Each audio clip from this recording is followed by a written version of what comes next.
अस्सलाम वालेकुम नाजरीन, आप देख रहे हैं प्रोग्राम एतराज है। मैं हूं आदिल अब्बासी। वफाकी वजीर अली जैदी साहब पार्लियामेंट के अंदर एक डॉक्यूमेंट लेकर ये कहते दिखाई दिए कि ये कागज है। पीपल्स पार्टी की लीडरशिप को अलर्ज किया, कहा कि आपकी लीडरशिप तो संगीन इल्जामात के तले है और आप जो है वो पार्लियामेंट के अंदर बात करते हैं। वो डॉक्यूमेंट था जिसकी तरफ हवाला दिया जा रहा था कि वो जेआईटी थी जिसके अंदर पीपल्स पार्टी की लीडरशिप का उन्होंने तस्करा किया, मौजूद है। पीपल्स पार्टी ने भी उसके रिएक्शन में जो है वो कहा कि बिल्कुल सामने आएंगे, बात करेंगे। अब जो जेआईटी है उज़ैर बलोच की, जाहिर है उस पर मुख्तलिफ कुछ सोशल मीडिया पर पड़ी हुई हैं, कुछ मीडिया में उसकी डिस्कशन होती रही है, उस पर प्रोग्राम्स होते रहे हैं, कुछ बात होती रही है, लेकिन जाहिर है असल मसला उसकी ऑथेंटिसिटी है। कितना वो ऑथेंटिक डॉक्यूमेंट है जो इस वक्त सर्कुलेट कर रहा है, जिस पर बात हो रही है। अली जैदी साहब कहते हैं कि जी पीपल्स पार्टी की लीडरशिप के ऊपर संगीन इल्जाम है। पीपल्स पार्टी वाले कहते हैं ला रहे हैं हम 6 जुलाई को, पीर को लेकर आ रहे हैं, देखा जाएगा। हमारी तो लीडरशिप का उसमें नाम ही नहीं है। मनाजरे का चैलेंज किया गया सईद गनी साहब की तरफ से, पीपल्स पार्टी की तरफ से कहा गया कि अब आए सामने और बताएं। तो आज के प्रोग्राम में हमने फैसला किया कि असल मामला है क्या। उज़ैर बलोच जिसने कराची के अंदर नाक में दम किया हुआ था, मखसूस हालात कराची के रहने वाले जानते हैं कि क्या हालात थे। ये कौन सा अरसा है जिसकी बात हो रही थी जिस वक्त मुख्तलिफ दहशतगर्द तंजीमें दंदनाती फिरती थी कराची के अंदर और इंसानी जान जो है वो बिल्कुल उसकी कोई हैसियत, कोई वक़्त नहीं थी। एक दिन में 20-20, 25-25 कत्ल होते थे और गैंग वॉर्स और लड़ाई झगड़े होते थे। तो इस तमाम मामले पर बात करने के लिए हमने आज दावत दी है अली साहब को, वफाकी वजीर बहरी उमूर, और भी कई उमूर पर आजकल बात कर रहे हैं, तो इनसे जरा इस पर भी बात करेंगे और जरा जानने की कोशिश करते हैं कि सारे मामले में हकीकत क्या है। और एक गाना मेरा बड़ा पसंदीदा, मैं कभी कभी सुनता हूं, आज मैंने देखा कि वो अली जैदी साहब ने उसको ट्वीट भी किया। ये गाना मेरा बड़ा फेवरेट है, मैं भी तन्हाई में सुनता था कि आज आपने ट्वीट किया हुआ है। बहुत ज्यादा एग्रेसिव जा रहे हैं आप हर चीज के ऊपर, हर महकमे में आप कुछ ना कुछ कह रहे हैं। जेआईटी का क्या मामला है? जेआईटी में है पीपल्स पार्टी की क्यादत करना? पहले मैं आपके दूसरे सवाल का जवाब, कमेंट का जवाब दे दूं। पहले सवाल दूसरे का। अच्छा, दूसरे जो आपने कहा कि मैं हर महकमे में, मैं जब टॉक शोज पे बैठते हैं तो हर चीज पे बात होती है ना, हर चीज पे बात होती है ना। वजीर को बुलाते हैं, जो गवर्नमेंट के ऑफिशियल स्पोक्स पर्सन होते हैं, उन पे आप हर चीज पे बात करते हैं। तो मैं अगर वजीर हूं बहरी उमूर का, आप उस पर जरूर बात करें, लेकिन अगर किसी और टॉपिक पे बात करनी तो मैं बात कर लेता हूं। आप जेआईटी पे भी बात कर रहे हैं? जेआईटी पे तो आप वजीर हवाबाजी के इशू पर भी बात कर रहे हैं। देयरफॉर मैं पीटीआई का ऑफिशियल स्पोक्स पर्सन हूं। प्राइम मिनिस्टर बॉस हैं। प्राइम मिनिस्टर के इंस्ट्रक्शंस के ऊपर हमने जो करना होता है वो हम करते हैं, उनके इंस्ट्रक्शंस के बगैर नहीं करते। नंबर 1। नंबर 2, ये आपने मेरी ट्वीट ये वाली दिखा दी। मैंने तो एक और ट्वीट भी की है आज। वो कौन सी? उससे पहले जो मैंने की थी कि जनाब ये तो हो गया काम, वही वाला, ये तो डेजा वू जिसे कहते हैं अंग्रेजी में, ये वापस शुरू हो गया। आपने की है कि पेपर्स जो है वो कतरी खत और लेटर, हाँ वो यही था ना। तो उसके स्पीकर साहब ये है वो जराए, उसके बाद बोला कि ये वो जराए नहीं है, सॉरी ये कतरी लेटर ले लें। तो सॉरी कतरी लेटर भी ले लें, वो कैलबरी भी है, ये भी वापस। ये तो पनामा में हुआ था। सर मेरी बात सुने, ये एक्शन रिप्ले हो रहा है। मैं तो चुप करके बैठा हूं। जेआईटी के ऊपर मैं बात करूंगा जब सिंध गवर्नमेंट एक दफा रिलीज कर देगी, लेकिन मैं उसकी थोड़ी सी कॉन्टेक्स्ट जरूर बात करूं। ये जो गाना है, हाँ। ये जो बच्ची ने, एक तो ये बड़ा टैलेंट है इस बच्ची में, लेकिन वो कह रही क्या है, बड़ा मोटिवेशन लगता है मुझे, बड़ा मोटिवेशनल है। वो कहती है लड़ जा अपनी ही जंग तू, हाँ कर दे सबको ही दंग तू, बना ले छोटी सी दुनिया, हो जा मस्त मलंग तू। लेकिन इससे पहले वाला शेर भी बड़ा अच्छा है, अगर आप वो भी कभी सुन ले गौर से, कि तू है क्या, तेरी व्हाई हैव यू, आप हैं क्यों उधर। देखें यही सवाल है, हम पॉलिटिक्स में आए क्यों थे। हम ना कोई मेरा कभी कोई खानदानी पॉलिटिशियन, ना कोई ताल्लुक, ना कुछ। हमने इमरान खान को देखा कि एक इंसान जो जिंदगी में सब कुछ पाते, देखें आदिल, कोई एक आदमी अगर बड़ी चीज दुनिया में कर रहे ना अपनी जिंदगी में, तो वो लेजेंड बनता है, सारी जिंदगी वो उसकी लेगेसी रहती है। वो तो एक से ज्यादा बड़े काम कर चुके थे, और इस गंद में जो आके वो सामने जो माफियाज का मुकाबला करते करते करते करते वो प्राइम मिनिस्टर बने। हमें याद है, हम पे हंसते थे, जैसे वो नहीं आज रहे थे ये तो यूसी का इलेक्शन हार गया। मुझे तो बड़ा फक्र है कि मैं लड़ा भी, मैं अभी आ रहा हूं, मैंने 4 इलेक्शन आ रहा हूं, 5वां जीता हूं, गिव अप नहीं किया। ये हमने इमरान खान जैसी का।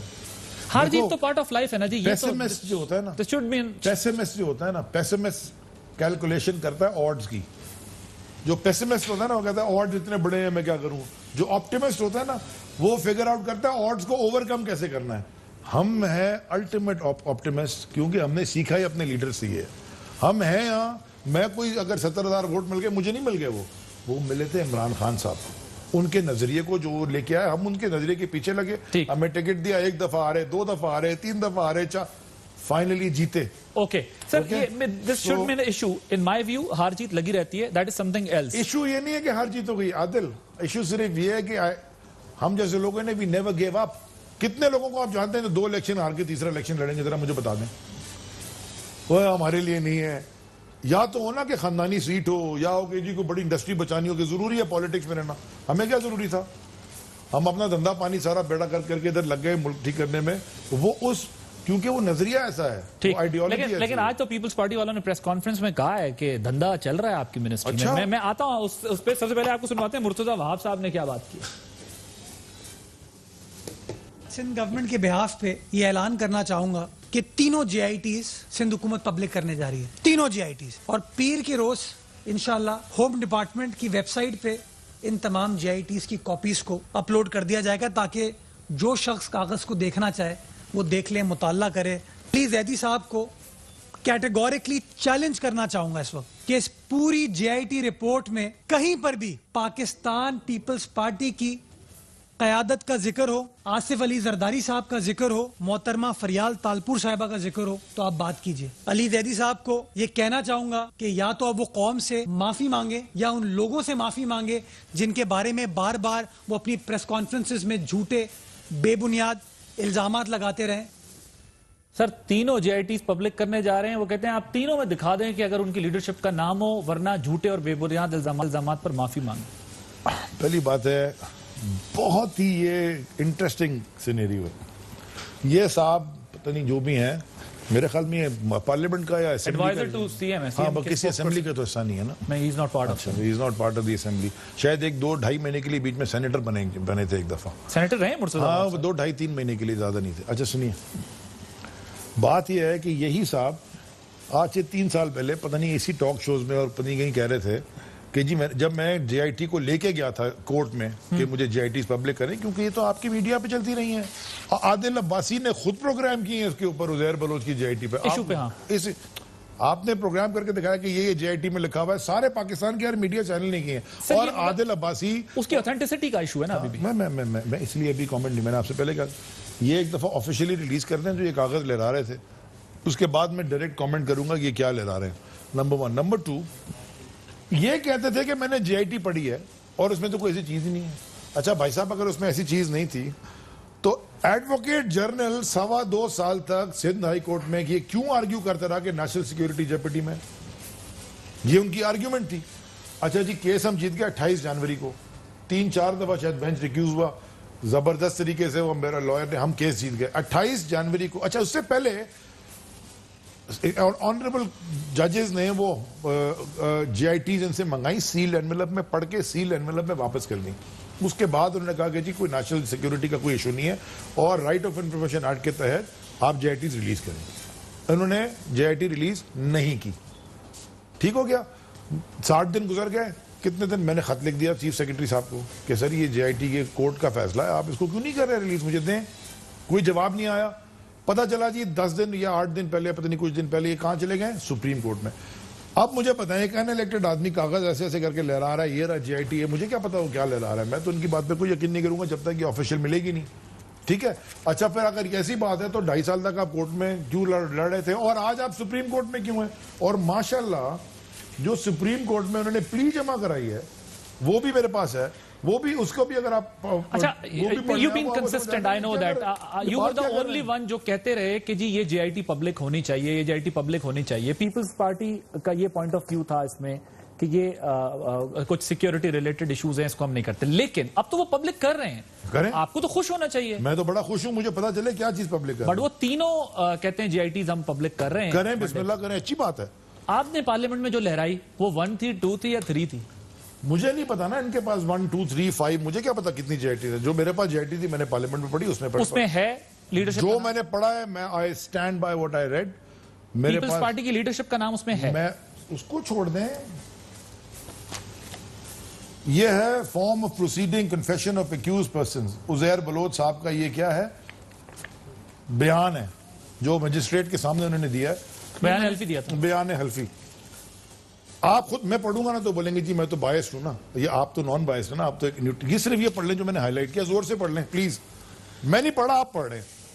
सेनेटर यूसुफ बलोच के कहने पर मैं वजीर आला सिंध कायम अली शाह और फरियाल तालपुर से मिला, अपने खिलाफ मुकदमात और हेड मनी खत्म कराने का कहा, जो कि फरियाल तालपुर और आसिफ जरदारी के कहने पर मेरे खिलाफ मुकदमात और हेड मनी खत्म करा दी गई। ये बयान हल्फी ऑथेंटिक है? इस पे ठप्पा मेरे घर का तो नहीं लगा हुआ, किसका ठप्पा लगा हुआ है? डिस्ट्रिक्ट साउथ के मजिस्ट्रेट का लगा हुआ है। तो लगा हुआ है ना। हाँ। तो ये एक झूठा है, मतलब मैं एक फेडरल मिनिस्टर झूठ बोल रहा हूँ, ये आज का तो नहीं है, ये तो बड़ा लंबा चौड़ा डॉक्यूमेंट है, इसमें और भी बड़ी ज्यादा चीजें। मैं तो सिर्फ आपको सिर्फ हाईलाइट किया ताकि शो में टाइम आपके पास कम है।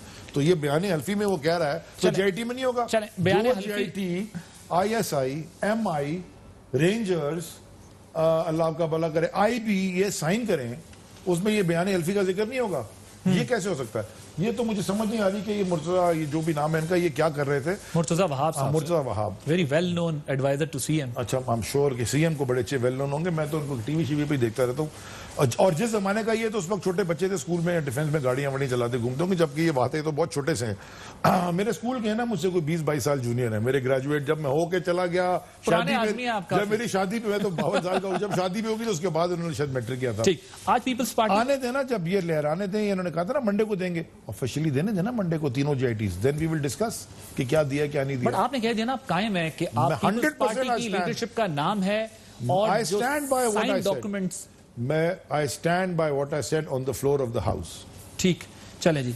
अब उन्होंने कहा है, मैं जरा कुछ 2-3 चीजें आपके सामने रख दें। उन्होंने कहा है कि ये जो आप इल्जाम लगाते हैं, उन्होंने कहा अली जैदी को कहा किसी का एक का नाम बता दें, कहने लगे साइड इंडस्ट्री के सदर को बुला लें, कोई गैर कानूनी काम कर रहा है तो पुलिस एफआईआर काटे, गिरफ्तार कर ले। वो जो आप उसकी बात करते हैं कि उनके भाई इन्वॉल्व हैं, सईद गनी साहब की। मैंने तो नहीं कहा, वो तो ये detail report against criminals, drug peddler, seller of Chanesar Goth Mahmoodabad, ये रिपोर्ट मैंने तो नहीं साइन की।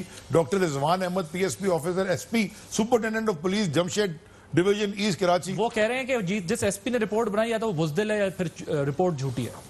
अब ये तो उन्हीं का ऑफिसर था सिंध पुलिस का, उसने लिखा है सर, ये भी पढ़ ले। मैं जरा आपको सुनवाता हूँ, सुनाइए। उनको क्या करना, मैंने मुझे ये बताएं, ये police report, police officer SP level का पीएसपी ऑफिसर लिख रहा है, उन्होंने जाके अदालत में कहा कि इसको सस्पेंड करें। वो अदालत में गए, टीवी के ऊपर बैठे ना, सिंध हुकूमत है सूबे की, अदालत में जाए। सर वो तो कह रहे हैं, हमने तो खुद आईजी और डीआईजी को बताया कि मेरे इलाकों में मंशियात फरोशी बढ़ रही है, वो वरना अपने ऊपर क्यों लेते कि ये यहाँ सब कुछ हो रहा है। वो तो ये कह रहे हैं ना, वो उससे तो कुछ और लिखा है जो इन्वेस्टिगेशन ऑफिसर है। कभी किसी चोर ने माना कि मैंने चोरी की है? कभी किसी अल्ताफ हुसैन मानता है कि उसने बंदे मरवाए?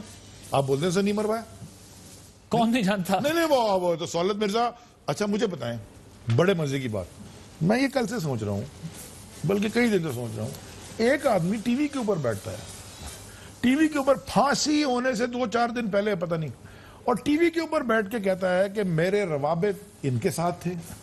टीवी के ऊपर बैठ के कहता है कि जी ये मुझे पॉलिटिकल प्रोटेक्शन देते थे, ये मुझसे कत्ल करवाते थे, मुझे ये कोई सजा और जजा का निजाम होना चाहिए दुनिया में, अल्लाह का बनाया हुआ कानून है, रिवॉर्ड एंड पनिशमेंट, उसको तो आपने टांग दिया फांसी पे।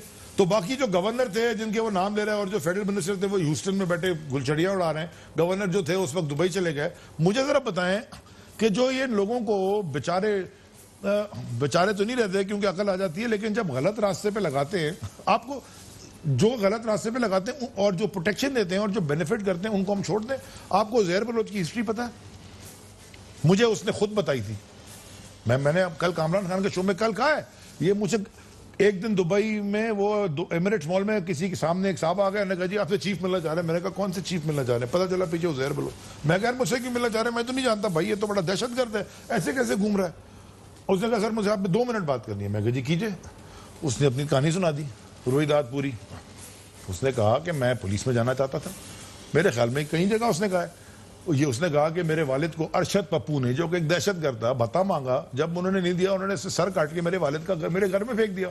अब आप मुझे Adil as a human being बताएं, अल्लाह ना करे किसी के साथ भी ये हो, व्हाट वुड हैपन? जब आपके इतने करीबी वालिद, माँ, भाई, कोई बच्चे का कोई ऐसा कर दे, तो कोई जिसने पागल होना है कोई हो गया, उसके बाद इसको इस्तेमाल इन लोगों ने किया। अच्छा, आप उज़ैर बलोच की वीडियोस चलाएं ना। उज़ैर बलोच आपने शायद इंटरव्यू किया, कन्विक्टेड है नहीं, मैंने नहीं किया, लेकिन बड़े लोगों ने किया है। कन्विक्टेड है, मैं तो कह रहा हूं कन्विक्टेड है, लेकिन जिन लोगों ने ये काम उससे करवाए थे वो तो असेंबली में बैठ के बजट की तकरीरें कर रहे हैं। उसमें तो जुल्फिकार मिर्जा साहब का नाम भी आता है। मर्द का बच्चा है, मर्द का बच्चा है, टीवी के ऊपर बैठ के जब वो पूरी पावर में था, सर पे कुरान रख के कसमें खा के सारी बातें उसने की हैं कि ये सब उन्होंने किया है। मर्द का बच्चा है, all respect for him. Sir देखें, एक होता है सजा और जजा, रिवॉर्ड एंड पनिशमेंट जिसे कहते हैं, और दूसरा क्या होता है? दूसरा जो होता है, जो आदमी कोई माफी मांगे, अगर कोई जो इतराफ है उसको माफ करें। ये तो इतराफ है, जुर्म नहीं कर माफी मांगने से माफी हो जाए। मुझे देखे ना, वो तो कानून करेगा ना ये इसके ऊपर जब काम होगी। बट मैं सलूट करता हूं जुल्फिकार मिर्जा को, मर्द का बच्चा है, उसने खड़े होकर ये कहा, और माफिया है ये। फातिमा भुट्टो क्या कहती है, किसने मरवाया उसके वालिद को? इसके तो बयान है ना, किसने मरवाया? सदर बन गया वो आदमी बाद में पाकिस्तान का।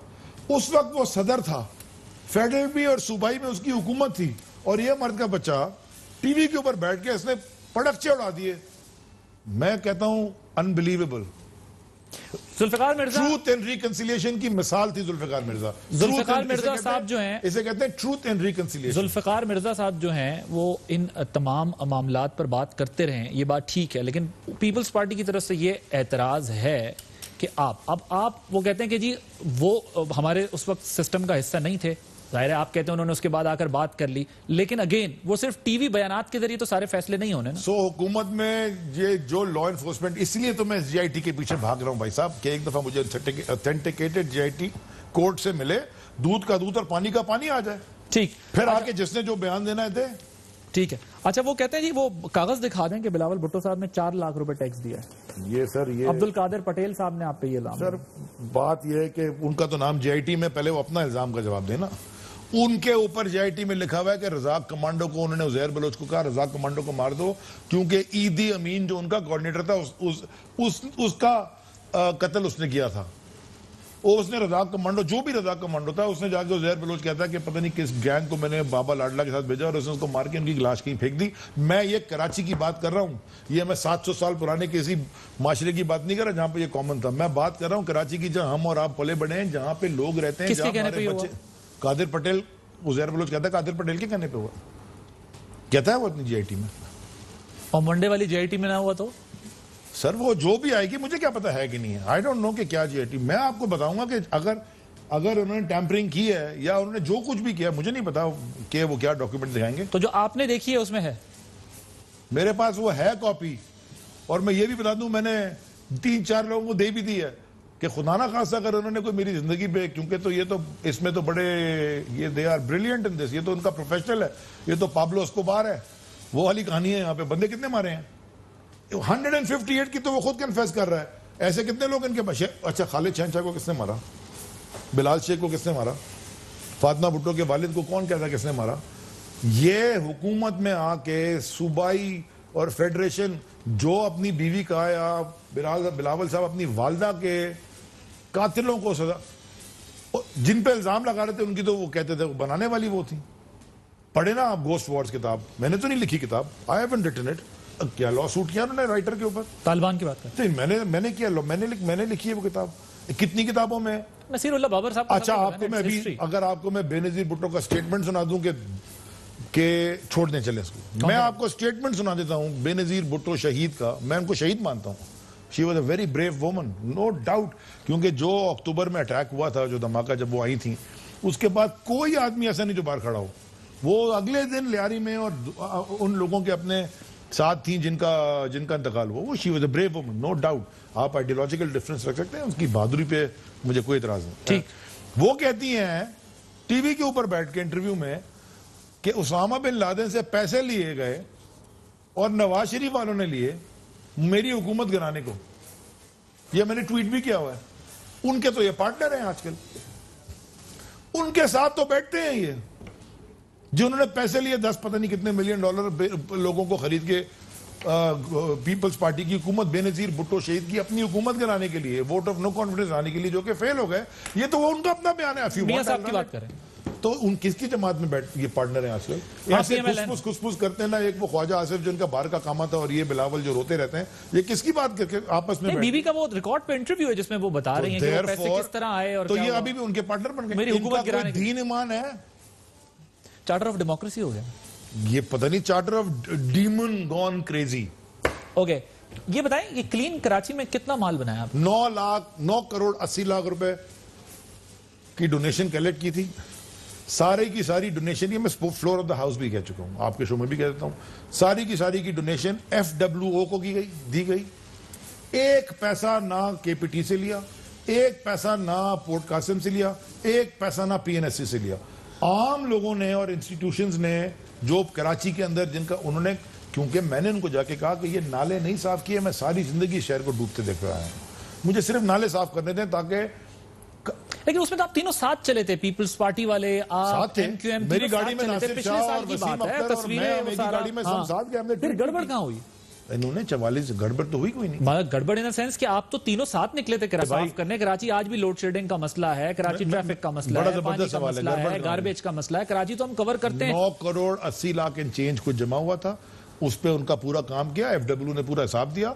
बात बड़े मजे की है, इन्होंने 44 दिन में शोर करता रहा ना, 44 दिन के बाद ये इन्वॉल्व हो गए हमारे साथ। इन्होंने कहा जी हम अपनी क्लीन कराची, पता नहीं ब्लू जैकेट क्या वो उन्होंने शुरू की। आप भूलना जाए मुराद अली शाह ने, मैं उनको मिला एक दिन, वो कर रहे थे, मैंने कहा आप कर रहे हैं, आज से खत्म, मेरी मुहिम खत्म। बिकॉज मैं तो डोनेशंस पे चल रहा था ना। हाँ। मैंने कहा मैं तो कराची वालों के लिए कर रहा था, मेरा शहर है। बीमारी के बाद वो कचरा ऐसे, और समंदर में जो जाके कचरा गिरता है सारा, वो मेरे जहाज उधर आते हैं, लोग कंप्लेन करते हैं, मैं तो उसके लिए भी कर रहा था। जब उन्होंने शुरू कर दी मैंने कहा बड़ी बेहतर, उन्होंने 30 दिन बाद खत्म कर दी। अब आपको ये एक मजे की बात और बताऊं, गौर से सुने, मैंने आपको क्या फिगर दिया on air, 9 crore 80 lakh and change. परसों की खबर है जी, वर्ल्ड बैंक से $8 मिलियन ले रहे हैं कराची के नाले साफ करने। कितने? $8 मिलियन। जी वो आपको भेज देता हूं मैं, आप कहते हैं तो। मुझे जरा ये समझा दें, $8 मिलियन और 9 करोड़ 80 लाख रुपए फर्क नहीं है? Hell of difference. सो ये मुझे बता दें, इनकी तो सिंध हुकूमत के जो ज़कात के पैसे हैं उसमें भी क्वेश्चन मार्क्स हो गए, ऑडिट रिपोर्ट में लिखा वो भी खा गए। भाई साहब, जो इनके हिसाब किताब हैं हुकूमतों के, जो हेल्थ के, एजुकेशन के जो हालात हैं, ये सब कुछ खा गए। वो क्या आपका एक एंकर बड़ा अच्छा, मेरा आई रियली लाइक हिम, बड़ा मर्द का बच्चा है वो, और वैसे ऐसे शूज उठाता है जाके, तगड़ा आदमी। इकरार उसके साथ तो बैठ नहीं सकते, वो हल्के के अंदर जाके वो दिखा रहा है स्कूल, वजीर तालीम को उनके अपने हल्के के स्कूल में भैंसे कुत्ते बंधे। आप मनाजरा नहीं करेंगे पीपल्स पार्टी वालों? अच्छा, ये भी एक नई कहानी, इन्होंने नया लफ्ज सीखा है, एक नया लफ्ज। मनाजरा बहुत पुराना लफ्ज। नहीं, इन्होंने नया सीखा है ना, हमें तो पुराना पता है। इन्होंने नया सीखा है। वो एक छोटा सा बच्चा जो पहली दफा असेंबली में आया है, मैं भी पहली दफा आया हूं, लेकिन वो जोर जोर से चीख चीख के रोता है और कहता है इमरान खान मेरे साथ मुजाहरा करे, बारिश आता है, बारिश का पानी जाता है। वो मनाजरा करने लगा है। क्या प्राइम मिनिस्टर को कह रहा है, और ये कह रहे हैं फेडरल मिनिस्टर। ये है कौन? मैं इनको बताता हूं, मैं मनाजरा कर लेता हूं। मैं मनाजरा का चैलेंज करना है आपने, मैं मनाजरे का चैलेंज सुन लेना। मेरी हल्के की कोई भी यूसी उठा लें, किसी भी यूसी के इंचार्ज को बैठ के उसके साथ मनाजरा कर लें, इनकी दूध का दूध पानी का पानी हो जाएगा। हमारे आइडियोलॉजिकल लोग हैं, हमारे साथ ही क्या बैठेंगे। ओके सर, वक्त जरा कम है, मैं एक और ये उन्होंने मिनिस्ट्री के अंदर भी इल्जामात लगाए, उन्होंने कहा उसमें बड़ी गड़बड़ हो रही है, लेकिन ये एक्सॉन एनर्जी टर्मिनल का क्या मामला है, इसमें क्या हुआ जरा अगर क्विकली, क्योंकि मुझे जो पाकिस्तान की तारीख में सबसे जबरदस्त पहली दफा ये हुआ, इनके जमाने में, नून लीग के जमाने में 2 टर्मिनल्स लगे। हाँ। एक टर्मिनल को हम 2.5 लाख देते हैं और एक को शायद थोड़ा ज्यादा पर डे। हाँ। Per day regasification charge. ठीक है। LNG होती है लिक्विड नेचुरल गैस, वो लिक्विड फॉर्म में आती है। सर LNG हमने हिफ्स की हुई है, क्योंकि आप लोग उस पर अपनी हुकूमत आने से पहले तनकीद करते थे। वो जो रीगैस यूनिट जो टर्मिनल्स लगाए हुए हैं उन्होंने, जो पाइपलाइन में ठीक, उसके $2.5 लाख एक टर्मिनल को देते हैं हम, और जमीनें उनको फ्री में बांटी हुई है। मैंने 2 टर्मिनल्स को कैबिनेट के अप्रूवल के बाद, ECC, मिनिस्ट्री पेट्रोलियम ने ECC को लिखा, ECC ने कैबिनेट के अप्रूवल के बाद हमने भी लाइसेंस इशू किए। 2 टर्मिनल 2 लोगों ने लिए, जिन दोनों प्रोविजनल LOI साइन करके डिपॉजिट जमा कराया। जमीन उन्होंने फ्री में दी थी, हमने $10 मिलियन ईच में दिए, जिसके $2 मिलियन वो खुद भी एक्सेप्ट कर रहे हैं। पोर्ट कासिम के व्हाइट पेपर लाने वाले हैं आपकी मिनिस्ट्री में, बिस्मिल्लाह कादर पटेल साहब। बिस्मिल्लाह करें। व्हाइट पेपर तो पहले जेआईटी का जवाब दें, वो व्हाइट पेपर में। उसके बाद no of take guarantee from the government, meaning हम उनको डेली का कोई पैसा नहीं देंगे, अपनी गैस लाओ, अपनी गैस बेचो। ऐसी डील होती है। ये तो सारी डीलें उनकी गलत हुई है, राइट। हर डील में तो उनका खांचा है। Thank you so much Ali Zehri साहब। वक्त जो है खत्म, एक ब्रेक लेनी है। ब्रेक के बाद जब वापस आएंगे तो हमारे साथ मौजूद होंगे रऊफ क्लासरा साहब और इरशाद भट्टी साहब, जिनसे हम बात करेंगे कुछ अहम और मुल्की मामलात के ऊपर, उनका तज्जिया लेंगे after this break. Welcome back. Rauf Klasra साहब, इरशाद भट्टी साहब ने हमें ज्वाइन कर लिया है और इरशाद भट्टी साहब की हमेशा ये कोशिश होती है कि वो 1-on-1 करें, लेकिन 1-on-1 का चांस आपको मिलेगा इंशाल्लाह कि कोई वक्त आपका भी वक्त आएगा। हाँ ठीक है। क्लासरा साहब, चौथे चेयरमैन एफबीआर चेंज हो गए, इससे ज्यादा तब्दीली और क्या मांगते हैं आप? वैसे ये भी बात सही है कि अगर आपको तब्दीली चाहिए तो अच्छा कोई लिखा हुआ था 5वां है मेरा ख्याल है शायद। अगर सर मैं तो गिन रहा हूं तो मुझे 4 ही लग रहे हैं, हो सकता है किसी ने 5। मेरा भी ये ख्याल है 4 कह रहे हैं। मैंने तो ट्वीट की, उसमें भी 3 लिखे। उसकी वजह ये है कि 3 इन्होंने अपने हाथ से किए, वरना जो पहले के कहीं को हम कह देंगे यार ये आपने हमारा डाल, 5 चीफ सेक्रेटरी और ये क्लासरा साहब की बारी है। मैं आपकी तरफ, आप सोलो, मैं माजर चाहता आप सोलो होंगे। आपका तो सुना चीफ सेक्रेटरी साहब जो है वो तो इनके भट्टी साहब की उस पे लगे हुए हैं, पुराने सिफारिश पे लगे हुए हैं। हाँ, मैं ना माने, अब हमें तो अंदर की खबर, नए वाले सर वो भट्टी साहब के बड़े वो हैं। तो कोई मसला वसला हो तो फिर भट्टी साहब से राब्ता। मेरा भी ये ख्याल है सर, कोई काम पड़ सकता है भट्टी साहब से। तो मैं तो वैसे ही बिगाड़ रहा था, बहुत शुक्रिया आपने मुझे दोबारा इशारा दे दिया। मैं तो ताल्लुकात खराब कर रहा था पिछले कुछ दिनों से, यानी मुझे अभी लग रहा था, है ना। तो मैं माजरत चाहता हूं। मैं सर इसमें आपने बड़ा खैर coming to the serious point.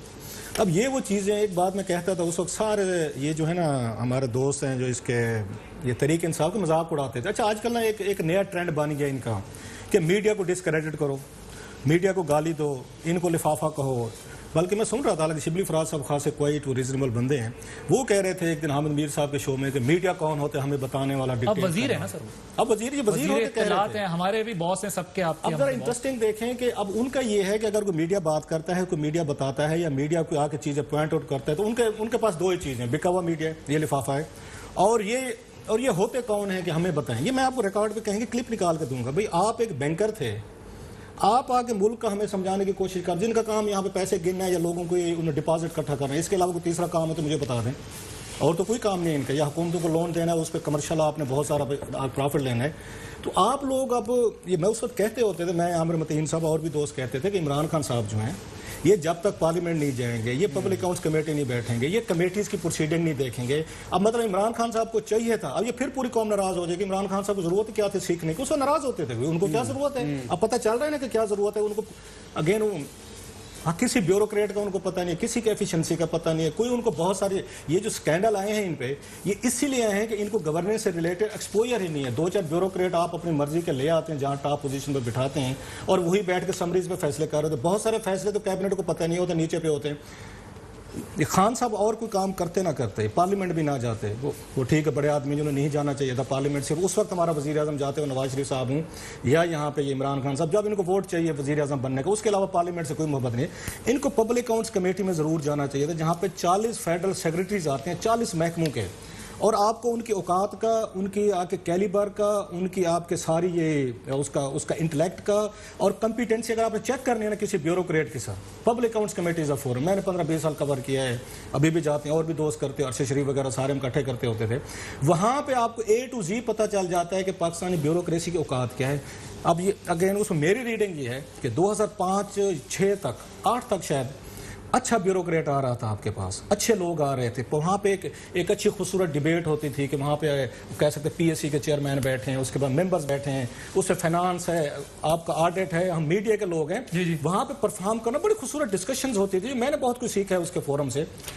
अब उसके 2008 के बाद यूं फील होता है 6-7 के बाद कि क्लरिकल ये लोग हैं, क्लरिकल स्टाफ है, कोई खुशामदी कल्चर आ गया है। आपने वो जो ऊपर टॉप पे लोग आ रहे हैं ब्यूरोक्रेसी में, ना वो कैपेसिटी रहेगी है, ना वो काबिलियत रहेगी, ना आपको दबंग किस्म को कोई बाबू मिलता है जिसमें इतनी जरूरत हो वो थोड़ा सा डिफर करके असूल पे खड़ा कर सके। इसी का देख ले शाहरुख नुसरत साहब, अच्छे लोग भी हैं, ये बुरी बात होगी मैं कहूँ कि नहीं है।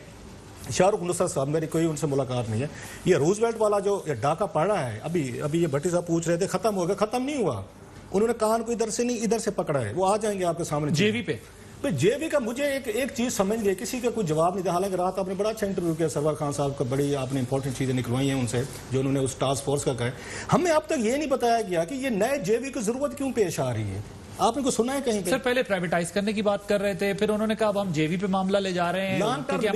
नहीं, एक सवाल का जवाब दें। परफॉर्मेंस कहते हैं बेहतर करें ना, क्योंकि वहां पर वो कहते हैं हमें उससे फायदा नहीं हो रहा। असेट्स इसलिए नहीं होते कि असेट्स आप इसलिए रखें कि जी वो आपके लिए लायबिलिटी बन जाएं और उसको प्रॉफिट में ले जाने के लिए आपको प्रॉफिट में है। ये जो आपको कह रहे हैं ना, जो मैं ले आऊंगा डॉक्यूमेंट्स ले आऊंगा जो पेश हुए, ये झूठ बोला जा रहा है कौन के साथ कि वहां पर ग्रॉस प्रॉफिट में है। सर वो प्रॉफिट में है, प्रॉफिट आ रहा है, पीए ने खुद प्रेजेंटेशन दी है, प्रॉफिट में है वो। और दूसरी बात ये है, जब कोविड की वजह से दुनिया भर में किसी की जेब में टक्का नहीं रहा, पैसा नहीं रहा, आप उस वक्त बेचने जा रहे ताकि प्राइसेस डाउन होंगी। और आपने जो पीछे बंदे बिठाए हुए वहां पे आपके सियासी शिकर इंटरनेशनल जो खिलाड़ी बिठाए हैं जिनका काम ही ये होता है कि नवाज शरीफ साहब के दौर में हम उसकी बेच रहे थे, उसकी लंदन की चांसरी बेच रहे थे। ये जो आज नवाज लीग को बड़ा इस पर दर्द उठ रहा है ना कि रूजवेल्ट, ये तो मीडिया को थोड़ी सी दाद दें। अरशद शरीफ ने, मैंने, आपने, भट्टी साहब ने, किसी और ने रोला शोला डाल दिया।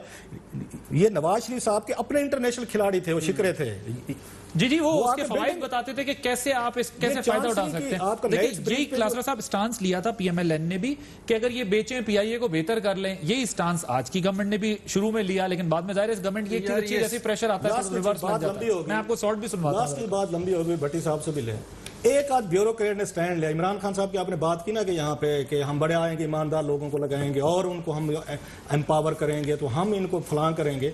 एक शाहरुख नुसरत साहब थे, वो सेक्रेटरी एविएशन थे गुलाम सरवर खान साहब की तरफ से, उनसे पूछिएगा दोबारा आपसे मुलाकात। उन्होंने स्टैंड ले लिया इस पे टास्क फोर्स पे, जो जुल्फी बुखारी साहब ने जो बनवाई। और जुल्फी बुखारी साहब ने नोटिफिकेशन में लिखवाया, मैं भेज दूंगा आपको कॉपी, कि जब तक मैं इजलास में नहीं आऊंगा रूजवेल्ट में कोई इजलास नहीं होगा, मेरा होना जरूरी है। और वहां पे उसने जब शाहरुख नुसरत ने एतराजात किए कि जनाब ये कैसे सारी चीजें हो रही हैं, जब उसी शाम इमरान खान साहब ने शाहरुख नुसरत को ट्रांसफर किया वहां से। कल जब कोई ब्यूरोक्रेट खड़ा ही नहीं हो सकता, जो खड़ा होगा उठा के बाहर फेंक देंगे। कल हमने जब उनसे गुलाम सरवर साहब से ये सवाल किया तो आपको सुनवाते तो जवाब था, उन्होंने कहा कि वो तो अब खत्म ही हो गई ना टास्क फोर्स, वो तो काम ही खत्म हो गया, काम असल शुरू हो रहा है। सरवर खान साहब को फिर पता नहीं है मेरा ख्याल। अच्छा मैं जरा सुनवाता हूं, मैं आता हूं फिर चेयरमैन एफबीआर उस पे दोनों पे वो कीजिएगा कमेंट। टोटल की निजकारी का जो जॉइंट वेंचर हो रहा है, इस प्रोसेस में आप क्यों नहीं है, उसमें आप क्यों अलग हैं? देखें जी, प्रोसेस से मैं बिल्कुल अलग नहीं हूँ। मैं कल जो सीसीओपी की मीटिंग थी उसमें मैं मौजूद था और उसमें जो मेरा पॉइंट ऑफ व्यू था, जो कि मैंने कहीं दिसंबर जनवरी में कैबिनेट में भी कहा था कि जो डायरेक्ट समरी इनिशिएट की गई है पीआईए की तरफ से प्राइवेटाइजेशन को, एक तो वो गलत है और फिर उसमें जो टास्क फोर्स रिकमेंड की गई है वो मुनासिब नहीं है, गैर कानूनी है। और जो फिर टीओआर्स बने हैं, तो ये सारा जो लीगली ठीक प्रोसेस है उसे अपनाया जाए। तो आज मेरे उस मौक़िफ़ की तस्दीक हुई है और तायीद हुई है और कल की कैबिनेट में वो डीनोटिफाई हो गई है, वो टास्क फोर्स भी और वो टीओआर भी ख़त्म हो गए हैं।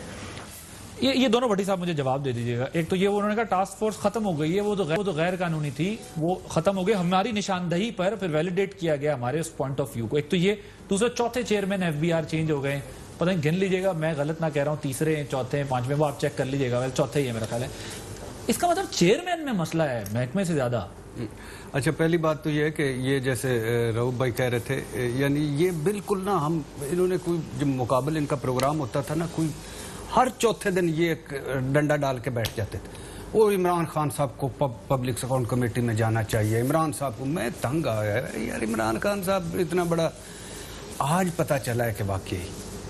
और एक और बात, एक तो तजर्बा नहीं, दूसरा फाइल नहीं पढ़नी, जो इन्होंने फाइल ने बिल्कुल चहेतों ने, लाडलों ने एक तरफ की पॉइंट ऑफ व्यू देना। मिसाल के तौर पे हमारे दोस्त शहजाद अकबर साहब एक पॉइंट ऑफ व्यू देते हैं कि ये इस केस में है, कहते हैं वाह ये तो फंस जाएगा। जब दूसरी तरफ वही केस अदालत में जाता है, दूसरा एंगल आता है, बिल्कुल ही उड़ जाता है। दूसरा ये कह रहे थे वो हाई कमीशन नवाज शरीफ साहब वो उस दौर में बेच रहे थे, और फिर वो जकार्ता वाला इन्होंने बताया था कि वो बेच भी दिया है हमारे सफीर साहब ने किया। और तीसरा एक जो इन्होंने कल पढ़ा बड़ा खूबसूरत ट्वीट है, गजनी याददाश्तें शायद खान अब्बासी साहब ने लिखा हुआ था कि देखो जी ये राजा परवेज अशरफ रेंटल पर 11 साल हो गए, 15 साल हो गए, इसके 15 साल कौन लुटाएगा। तो उन्होंने आगे लिखा था हजूर अगर बोलचाल आपकी हो तो ये मुकदमा किया था ख्वाजा आसिफ साहब ने, तो उनसे पूछ लीजिए कि उन्होंने क्यों किया था। और ये सुप्रीम कोर्ट में रोज जाके बैठ जाया करते थे। ये बात। तीसरी बात ये है कि ये आपको क्या है कि यानी क्या प्रॉब्लम है, चौथा चेयरमैन आ गया, इसके बाद पांचवा आएगा, आपको रिजल्ट चाहिए कि बंदे गिनने हैं आपने।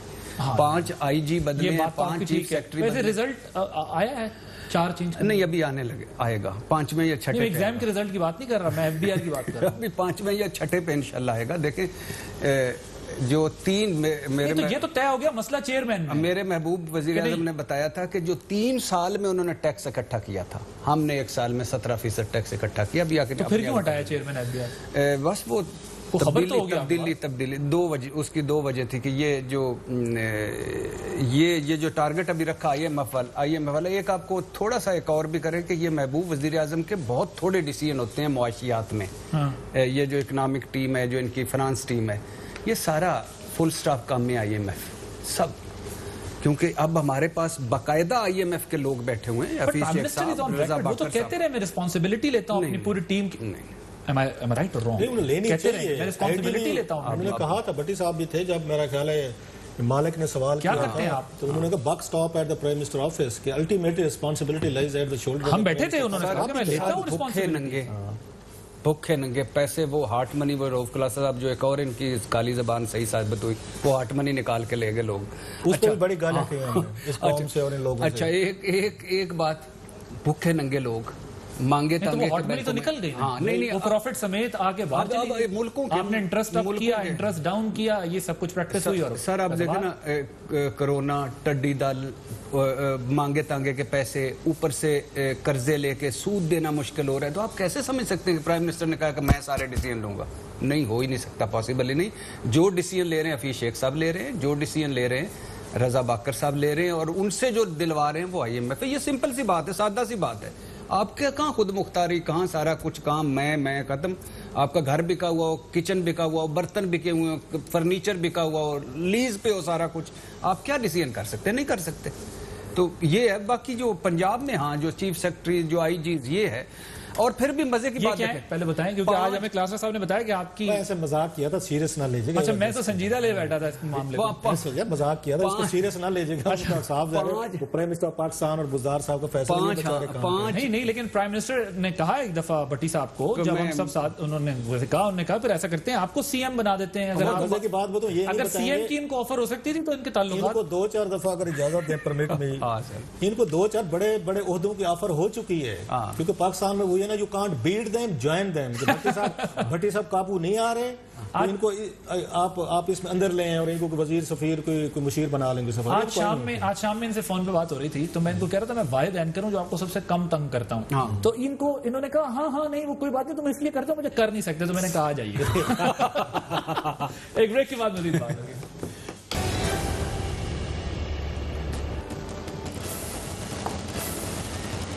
Welcome back.